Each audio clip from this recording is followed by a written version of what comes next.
আল্লাহ পাক জানতো মানুষ এই দুইটা জিনিসের প্রতি অগ্রসর হয়ে যাবে, একটা হচ্ছে সম্পদ আর একটা হচ্ছে কি সন্তান সন্ততি। মানে সম্পদ ধরার জন্য সে একতলা করলে সে দুইতলা করার চিন্তা করে, সে যখন দুইতলা করে সে তো তিনতলা করার চিন্তা করে, সে একটা জমি না থাকলে আরেকটা জমি কেনার জন্য সে অগ্রসর হচ্ছে, কিন্তু আন জিক্রিল্লাহ সে আল্লাহকে স্মরণ করে না, আল্লাহর জিকির থেকে অনেক বিরত চলে যায়, আল্লাহকে ভুলে যায়। সম্পদ করতে করতে সে আল্লাহর জিকির আর করে না, আল্লাহকে স্মরণ করে না, আল্লাহ নামাজের প্রতি আসে না, এমনকি সন্তানকে উচ্চ শিক্ষিত বানাতে বানাতে সন্তানের প্রতি আর খেয়াল রাখে না। আজকে আপনি সন্তানের প্রতি লাখ লাখ টাকা খরচ করে ফেলছেন, কিন্তু আপনি কোরআন শিক্ষা দিতে পারেন নাই। মনে রাখবেন ওই লাখ টাকার কোনো দাম নাই। এখন যাদের সম্পদ বেশি, এখন যাদের টাকা বেশি, এখন যাদের ধন দৌলত দালান কোট বেশি, দেখবেন তারা সপ্তাহে হয়তো যদি জুমার নামাজে আসে, অন্যথায় আর কোনো নামাজে তারা পড়ে না। এরকম দেখবেন প্রায় মানুষকে দেখা যায় না। যারা ধন দৌলতওয়ালা, যারা টাকাওয়ালা, সম্পদওয়ালা, তাদেরকে বেশিরভাগ আপনি মসজিদে দেখবেন না, তাদেরকে মসজিদে দেখা যায় না। এখানে আল্লাহ পাক রব্বুল আলামিন বলেছে, লা তুলহিকুম, তোমাদের ধন দৌলত, ওয়ালা আওলাদুকুম, এমনকি তোমাদের সন্তান সন্ততি। বর্তমানের সময় মানুষ সন্তানকে গড়ে তোলার জন্য, সন্তানকে মানুষের মতো মানুষ করার জন্য তাকে এমন বাজে শিক্ষা দিচ্ছে, সে তার সন্তানকে উচ্চ শিক্ষিত বানাবে, কিন্তু সে উচ্চ শিক্ষিত হওয়ার জন্য একজন কোরআন শিক্ষিত মানুষকে রাখে নাই। মানুষ কিন্তু বর্তমানের সময় এই দুইটা জিনিসের প্রতি আকৃষ্ট হয়ে যায়। একটা হচ্ছে সম্পদ আর হচ্ছে নিজের সন্তান। একটা হচ্ছে সম্পদ আর একটা হচ্ছে নিজের সম্পদ। এই দুইটা জিনিসের প্রতি মানুষ খুবই আকৃষ্ট হয়ে আছে, কিন্তু দুনিয়ার পরে যে আখিরাত একটা জগৎ আছে সেটার চিন্তা কেউ করে না। রাসূল পাক সাল্লাল্লাহু আলাইহি সাল্লাম বলেছে, আজকে তুমি তোমার সন্তানের জন্য অনেক টাকা খরচ করছো, তুমি তোমার সম্পাদনে অনেক সম্পদ গড়ে তুলতেছো, কিন্তু কাল কিয়ামতের ময়দানের সময় তুমি যখন সন্তানের কাছে একটা নেকির জন্য যাবে, ওই সন্তান তোমাকে একটা নেকি দিবে না। আবার সন্তান যখন মা বাবার কাছে একটা নেকির জন্য যাবে, ওই মা বাবা তার সন্তানকে একটা নেকি দিবে না। অথচ দুনিয়া থাকতে আজকে আপনি সন্তানের জন্য হাজার লাখ লাখ টাকা খরচ করে ফেলেন, তাকে উচ্চ শিক্ষিত বানাবেন, কিন্তু আপনি 1000 টাকা খরচ করে আপনি একজন কোরআন শিক্ষা যে দিবে তাকে আপনি ঘরের মধ্যে রাখেন না।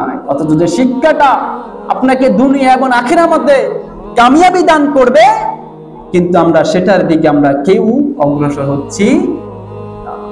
এটা কি বাস্তব নয়? অবশ্যই বাস্তব।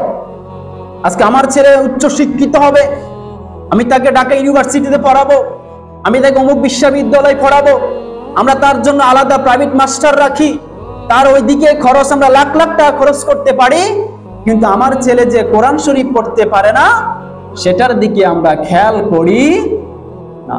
এ হচ্ছে বর্তমানে সবাই মা বাবার অবস্থা। এখানে আল্লাহ পাক রব্বুল আলামিন, আল্লাহ পাক জানতো মানুষ এই দুইটা জিনিসের প্রতি অগ্রসর হয়ে যাবে, একটা হচ্ছে সম্পদ আর একটা হচ্ছে কি সন্তান সন্ততি। মানে সম্পদ ধরার জন্য সে একতলা করলে সে দুইতলা করার চিন্তা করে, সে যখন দুইতলা করে সে তো তিনতলা করার চিন্তা করে, সে একটা জমি না থাকলে আরেকটা জমি কেনার জন্য সে অগ্রসর হচ্ছে, কিন্তু আন জিক্রিল্লাহ সে আল্লাহকে স্মরণ করে না, আল্লাহর জিকির থেকে অনেক বিরত চলে যায়, আল্লাহকে ভুলে যায়।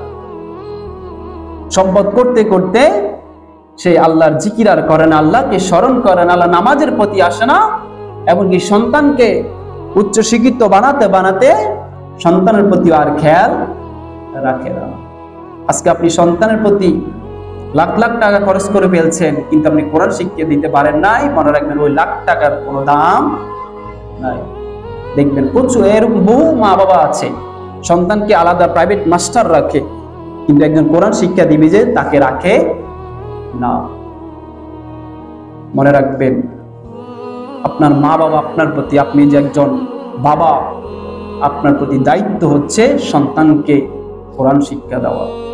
এটি হচ্ছে আপনার সফলতা। মনে রাখবেন এটি হচ্ছে আপনার সফলতা। আপনি অন্যান্য শিক্ষায় আপনি তাকে উচ্চ শিক্ষিত করেন, এটা আমাদের জন্য ভালো। কিন্তু আপনি যদি কোরআন শরীফকে, কোরআন শিক্ষা দেওয়াকে, নামাজ পড়া শিক্ষা দেওয়া থেকে আপনি যদি তাকে মাইনাস করে দেন, তাহলে মনে রাখবেন এই শিক্ষার কোনো মূল্য থাকবে না। এই শিক্ষাটা আপনার জন্য কাল কিয়ামতের ময়দানে কোনো কাজে আসবে না, কিন্তু আপনার তখনই কাজে আসবে যখন আপনি আপনার সন্তানকে কোরআন শিক্ষা দিবেন, এমনকি পাশাপাশি তাকে উচ্চ শিক্ষিত বানাবেন, তাহলে ওই শিক্ষার দাম থাকবে এবং কিয়ামতের ময়দানের সময় আপনার সন্তানের উসিলা হলে আপনি জান্নাতে প্রবেশ করবেন। সুবহানাল্লাহ। মা বাবা এমন একটা জিনিস, সন্তানকে ভালো পথে করতে পারলে, ভালো শিক্ষা করতে পারলে, ভালো শিক্ষা দিতে পারলে আপনি জান্নাতের মধ্যে সুপারিশ পাবেন। আর যদি আপনি সন্তানকে, আপনি নিজে নামাজ পড়তেছেন, আপনি নিজে কোরআন শরীফ পড়তেছেন, আপনি কোরআন শরীফ পড়তে পারেন কিন্তু আপনার সন্তান পারেন না, আপনার সন্তান নামাজও পড়তে পারেন না, তাহলে আপনার এগুলোর কোনো মূল্য থাকবে না। অতএব সকলকে অনুরোধ করব, আপনাদের সন্তানকে কোরআন শিক্ষার প্রতি অগ্রসর হবে। অন্যান্য শিক্ষা দেন, এটা আমাদের জন্য ভালো, কিন্তু কোরআন শিক্ষা থেকে দূরে রাখবেন না। অবশ্যই তাকে কোরআন শিক্ষা দিবেন।